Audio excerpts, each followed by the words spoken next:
Orangnya serba sederhana, baik dari hemah bicara maupun tingkah lakunya. Biarpun pernah bergelar orang nombor satu negara, tetapi sikap merendah diri masih menebal di hatinya. Kerana yang dipinta bukan kita bekerja untuknya, tetapi bekerja bersama-samanya.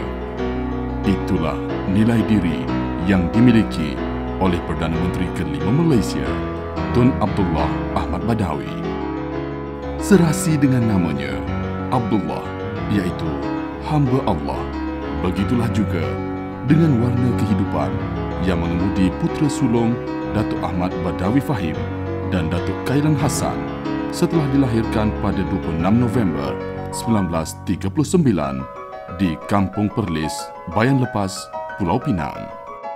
Sedari kecil lagi, cucu kepada ulama terkenal, Abdullah Fahim ini sentiasa disaring pribadi jernih dengan kasih sayang dan jati diri yang berintikan keseimbangan antara duniawi dan ukhrawi.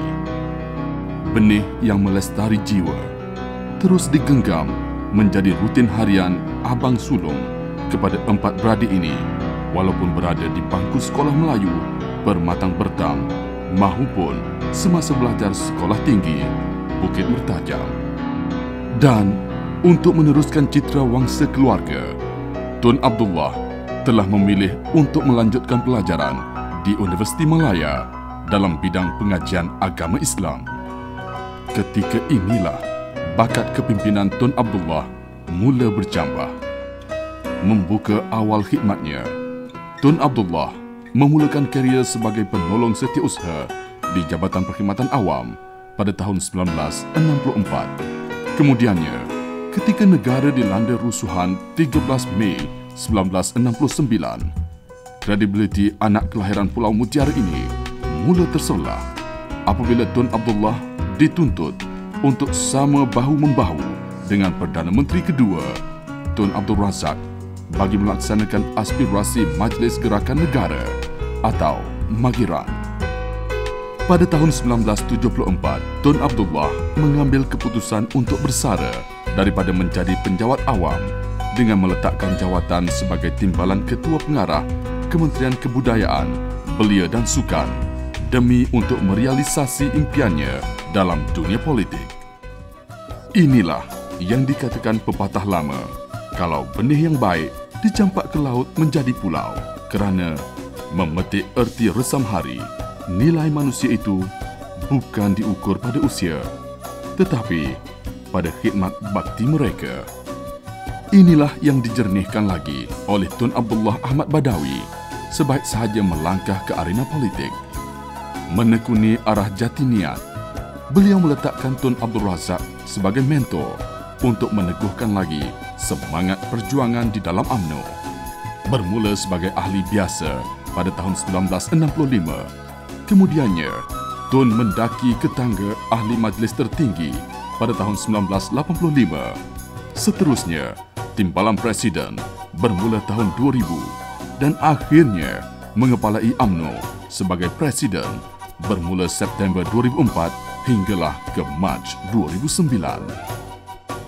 Karisma sebagai pemimpin inilah yang membawa Tun Abdullah atau lebih mesra dipanggil Pak Lah berjaya mempertahankan kerusi sebagai ahli parlimen kepala batas sejak dari tahun 1978 hinggalah ke hari ini. Satu rekod yang menterjemahkan sokongan pengundi terhadap Tun Abdullah tidak ada tolok bandingnya. Atau lebih tepat lagi dikatakan, hanya Jauhari sahaja yang mengenal manikam. Walaupun di tengah silang jalur perjalanan politik, Tun Abdullah ada pasang surutnya. Namun, Pak Lah tidak goyah. Bermula dari tangga setiausaha parlimen di Kementerian Wilayah pada tahun 1980, Pak Lah cekal mendaki satu demi satu anak tangga. Dari menteri di Kementerian Wilayah Persekutuan, kemudiannya beralih kepada menteri di Jabatan Perdana Menteri, Menteri Pelajaran, Menteri Pertahanan, Menteri Luar Negara. Seterusnya, diberi kepercayaan oleh Tun Mahathir untuk menjadi timbalan Perdana Menteri dan akhirnya pada 31 Oktober 2003, Tun Abdullah Ahmad Badawi, Wakil Rakyat Kepala Batas, mengangkat sumpah sebagai Perdana Menteri. Billahi wa tallahi, saya Abdullah bin Haji Ahmad Badawi dengan sesungguhnya bersumpah bahawa saya tidak akan memberitahu atau menzahirkan kepada sesiapa sama ada secara langsung atau secara tidak langsung apa-apa perkara yang dibawa untuk pertimbangan saya atau yang akan diketahui oleh saya sebagai seorang Perdana Menteri kecuali sebagaimana yang mungkin dikehendaki untuk menunaikan dengan sempurna kewajipan-kewajipan saya sebagai... Aku cari bukan harta bertimbun-timbun untuk jadi kaya. Aku cari bukan wang berjuta-juta untuk hidup bergaya. Aku hidup kerana dia Rabbi. Dialah teman.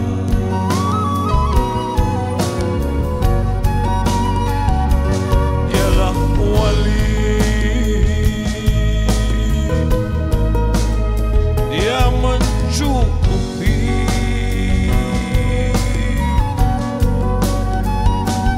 Aku hidup berarti menikmati damai abadi. Begitulah rutin harian Tun Abdullah yang bergelar Perdana Menteri dan bapa kepada Kamarudin dan Nori.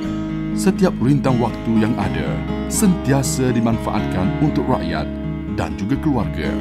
Apatah lagi dalam usahanya untuk mendekatkan masyarakat kepada konsep bekerja bersama saya dan bukan untuknya. Pun begitu, dalam bergelut untuk memperkasa masa depan negara, batinnya dirempuh duka apabila isteri yang dicintai dan dikahwini pada 1965, Endon Datuk Mahmud, telah pergi meninggalkan dunia yang fana untuk kembali ke alam baka yang kekal untuk selamanya pada 20 Oktober 2005 setelah bergelut derita penyakit barah payudara. Dan pada 9 Jun 2007, Tun Abdullah telah berkahwin dengan Jin Abdullah. Akur dengan ketentuan, Tun Abdullah mula merendang rangkap diri dengan agenda pembangunan negara. Sepanjang 5 tahun 6 bulan menjadi Perdana Menteri, Paklah mengamalkan dasar keterbukaan dan musyawarah dalam gaya kepimpinan. Pada 10 September 2004, Tun Abdullah telah membentangkan belanjawan sulungnya dan telah menggerakkan ekonomi negara dengan memberi tumpuan melalui sektor pertanian dan bioteknologi bagi rakyat Malaysia, khususnya mereka yang tinggal di luar bandar tanpa mengenepikan landasan penghilangan yang terbina selama ini. Dengan berlandaskan konsep bekerja bersamanya dan bukan untuknya, Tun Abdullah telah memantapkan apa yang dizahirkan ini dan memperkenalkan pula satu agenda pembangunan negara yang bertemakan Islam Hadari, iaitu satu cara yang dipromosikan untuk mewujudkan sikap tolak ansur antara budaya dan ketamadunan Islam dengan Barat. Islam Hadari bukan agama baru, tetapi satu usaha berterusan dalam mengembalikan umat Islam kepada Al-Quran dan Hadis untuk mencapai nilai hidup yang cemerlang, gemilang dan terbilang. Tun Abdullah adalah seorang pejuang negara. Sejak menjadi Perdana Menteri pada 2003, Tun Abdullah telah berjuang berhempas pulas membantras rasuah dengan memberi perhatian utama kepada penyekatan amalan rasuah di samping meningkat integriti polis di wajah Malaysia. Pada Januari 2009, perjuangan Tun Abdullah diperkasakan apabila Dewan Rakyat dan Dewan Negara meluluskan rang undang-undang menstrukturkan semula Badan Pencegah Rasuah, menjadikannya sebuah suruhanjaya bebas dikenali sebagai Suruhanjaya Anti Rasuah Malaysia. Ia bertujuan meningkatkan keberkesanan, ketelusan dan accountability awam dalam usaha membantras gejala rasuah di negara ini. Perjuangan Tun Abdullah tidak terhenti setakat membantras rasuah sahaja. Beliau telah memulakan reformasi Badan Kehakiman demi mengukuhkan kebebasan para hakim dalam melaksanakan tugas mereka, di samping meningkatkan tahap kepercayaan dan rasa hormat awam serta masyarakat antarabangsa terhadap sistem kehakiman negara.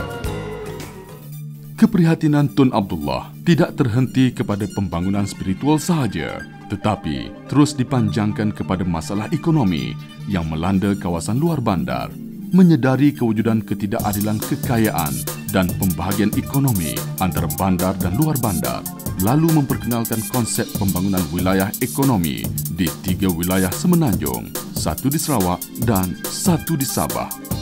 Di peringkat antarabangsa, Tun Abdullah telah menjawat jawatan pengurusi untuk pergerakan negara-negara berkecuali, NAM, Pertubuhan Persidangan Islam, OIC dan Pertubuhan Negara-Negara ASEAN. Itulah pemimpin yang bergelar Perdana Menteri ke-5 Malaysia. Walaupun dalam gaya kepimpinan yang serba sederhana, tetapi daripada hemah bicara dan cepu minda yang kaya dengan keikhlasan, membuatkan nama dan jasa Tun Abdullah Ahmad Badawi sentiasa berbekas di hati rakyat Malaysia. Tun Abdullah akan sentiasa dikenang sebagai seorang Perdana Menteri yang berperwatakan sederhana dan akan diingat oleh negara sebagai bapa pembangunan modal insan. Walaupun telah melepaskan jawatan Perdana Menteri demi untuk memberi laluan kepada timbalannya berbakti mulai April 2009, tetapi setiap sumbangan Tun Abdullah amat bererti dalam pembinaan negara bangsa. Selepas majlis mengangkat sumpah Datuk Seri Najib Tun Razak sebagai Perdana Menteri, Tun Abdullah diberikan anugerah tertinggi negara Seri Maharaja Mangkunegara yang membawa gelaran Tun bagi menghargai jasa-jasa beliau kepada negara tercinta. Meskipun segalanya tidak dipinta, tapi inilah fitrahnya kehidupan manusia. Budi yang baik dikenang sampai ke hujung dunia. Bak sepatah kata Paklah, dalam hidup ini kita mesti belajar memberi sebanyak-banyaknya dan bukannya menerima sebanyak-banyaknya. Semoga khidmat bakti yang dicurahkan oleh Perdana Menteri ke-5 ini bukan sahaja menerbitkan kesejahteraan yang berpanjangan kepada Tun Abdullah Ahmad Badawi, tetapi juga Tun Jin Abdullah bersama keluarga.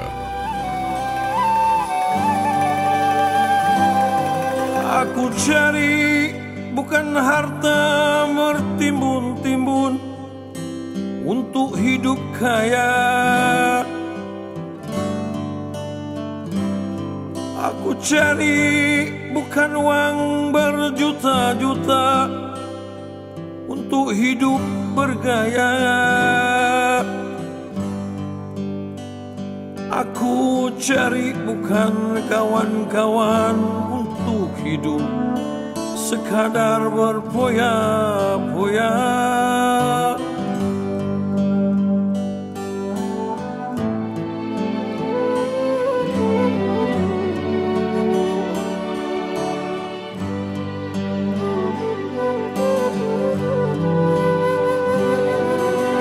Aku cari mana dia Al-Ghazali.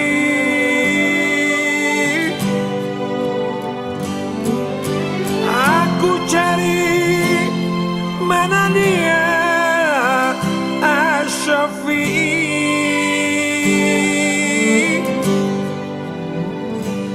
Kita bongkar rahasia kitab suci, cari pedoman.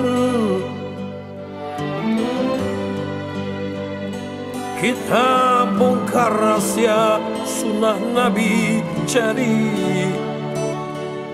panduan.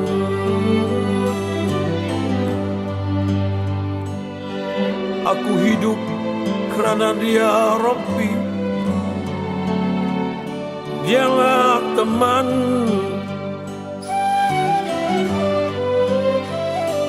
Dialah wali,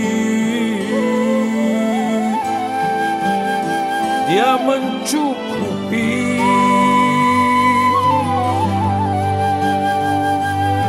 Aku hidup berarti menikmati damai.